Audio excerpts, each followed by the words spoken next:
Welcome to Sion Sono Month on the Artie Dans and Asian Film Fans, where we will take a look at a selection of his movies throughout his birthday month of December. In this video, it's the strange sci-fi art house movie, The Whispering Star. Let's get into it.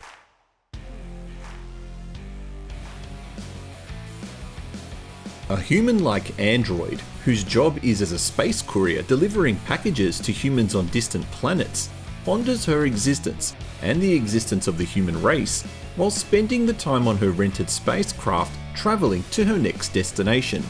When she reaches her destinations, she gets the opportunity to meet and interact with real humans on their desolate planet landscapes. During her journey, she interacts with the AI on her spaceship and eventually leads to her satisfying her curiosity to discover what the contents of the packages are that she's tasked with delivering.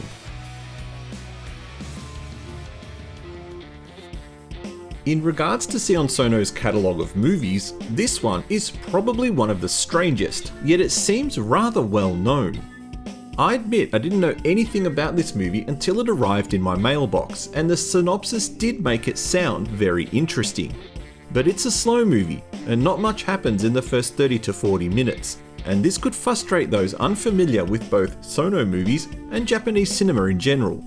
If you're a fan of Megumi Kagurazaka, and if you love Sono movies, you need to be a fan of hers since they are married and she's been in around 10 of his movies. She takes the lead role of Yoko Suzuki, the android courier, and as always, does a terrific job.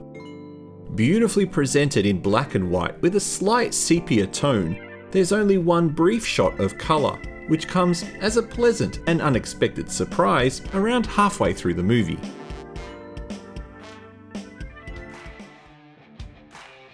One of the other themes here is repetition, doing the same things over and over again. The movie starts following the mundane day-to-day life of Yoko on her spaceship. She has a dripping tap she can't fix. She makes tea every day, lights matches, listens to her recordings, and diligently cleans her craft. Her deliveries are also the same. She makes contact with the recipients, they sign the paper, and she leaves. Yoko also learns from her recipients. A man gets a can stuck on his shoe and doesn't remove it because he likes the sound. When it happens to her, she also keeps the can stuck to her shoe.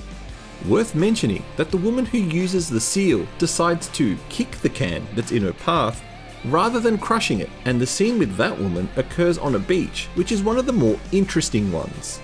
Indeed though, probably the best scene of her deliveries is the final one, with all the silhouettes in the world where she can't make any noise beyond 30 decibels.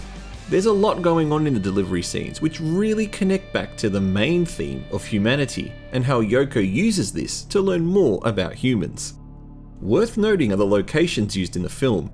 Filmed with the assistance of those affected by the Fukushima nuclear power blast back in 2011, the planets where Yoko does her deliveries are eerie and spooky. These are real locations of the desolate landscapes of Fukushima in 2015.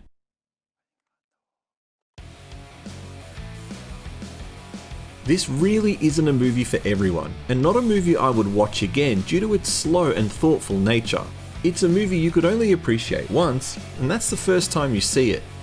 Because the movie is slow, it's the details that you start to notice, and immediately you question why things are even things. If Yoko is an android, why does she need to stay awake in between her deliveries? Why does she drink tea and smoke cigarettes? Where is the water on her spaceship coming from? Why does she have cans of beer in the fridge, and where do they come from? If she drinks so much fluid, where's her toilet?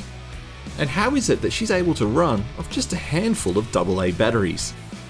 But I don't think these are the things I needed to worry about, and it probably says more about me as a viewer that those were the things I picked up in the film.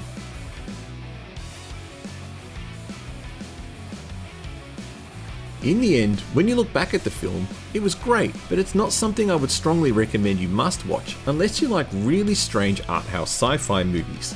But it's a good film, and its strangeness could be something you'd really enjoy. My recommendation is your choice. If you've seen it, what did you think? Thank you for watching this review. Please don't forget to press the like button and consider subscribing to support the channel.